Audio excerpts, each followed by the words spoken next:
Chair কুর্সি আসুন, পা দুটোকে সমান্তরাল রাখলে চেয়ারে আমরা যেভাবে বসি ওরকমভাবে পা দুটোকে সমান্তরাল থাকবে।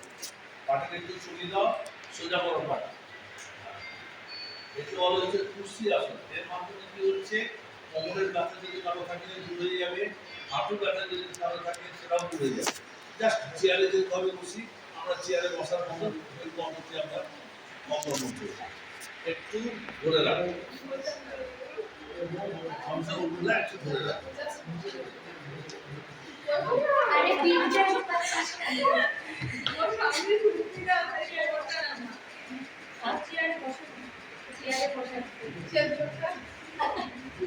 চেয়ারকে দিতে হবে, চেয়ার না, তোমরা কল্পনা করবে যে আমরা চেয়ারে বসছি, এইভাবে আমরা কুর্সি আসন, এটাকে বলা হচ্ছে কুর্সি আসন। লাস্টে আবার বসে পড়বে চেয়ারে বসে না, ওটা তখন বসা আসন হয়ে যাবে। পাটাকে ছড়িয়ে দাও। এইটা আমরা করছি, এটা হচ্ছে আমাদের শ্বাস নেব, নিয়ে হাতটা সম্প্রসার করবো, এতে হচ্ছে লাংসটা এক্সপান্ড হচ্ছে আর বায়ু প্রচুর পরিমাণে আমাদের বুকে ঢুকছে। এই জন্য এটা আমরা 15 থেকে 20 বার আপাতত করে নেই। কারোর বাড়িতে যদি তুলসী গাছ থাকে তাহলে তুলসী গাছের সামনে এইভাবে আমরা দিতে থাকবো 50 থেকে 100 বার। তুলসী একমাত্র গাছ, সেই গাছ হচ্ছে 24 ঘন্টা অক্সিজেন সাপ্লাই হয়। দীর্ঘশ্বাস নাও।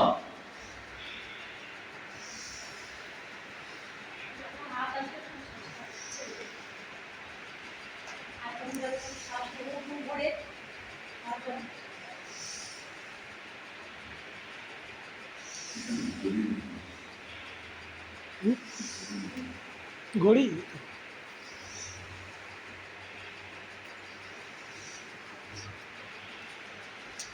ছেড়ে দাও। এরপরে হচ্ছে ত্রিকোণাসন। সাইডে হাতটা সোজা, ডানা মেলবো, হাতটা ডানা মেলে ডান হাত ডান পা, বাঁ হাত বাঁ পা কাজ হবে। আর যে হাতটা কাজ হবে না সে হাতটা উপরে থাকবে, দৃষ্টি আকাশের দিকে, এই হাতের দিকে থাকবে। ডান দিক, ডান দিক, ডান দিক, বাঁয়ে,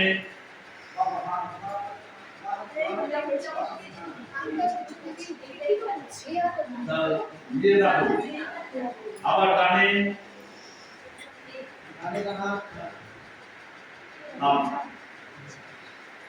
বাঁয়ে,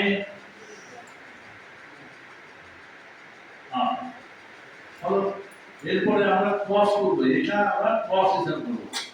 ডান হাত বাঁ পা কাজ হবে, আবার বাঁ হাত ডান পা কাজ।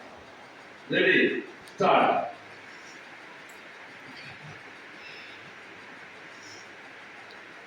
সাইডে চলে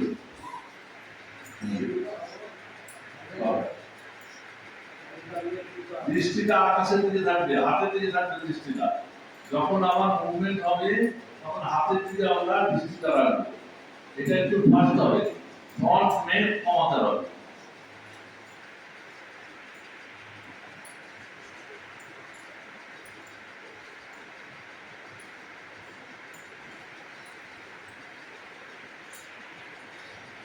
ঠিক আছে, অনেকে খাওয়া দাওয়া করে এসছে, সামনে যাবে। পা দুটো এক জায়গায় নিয়ে আসি।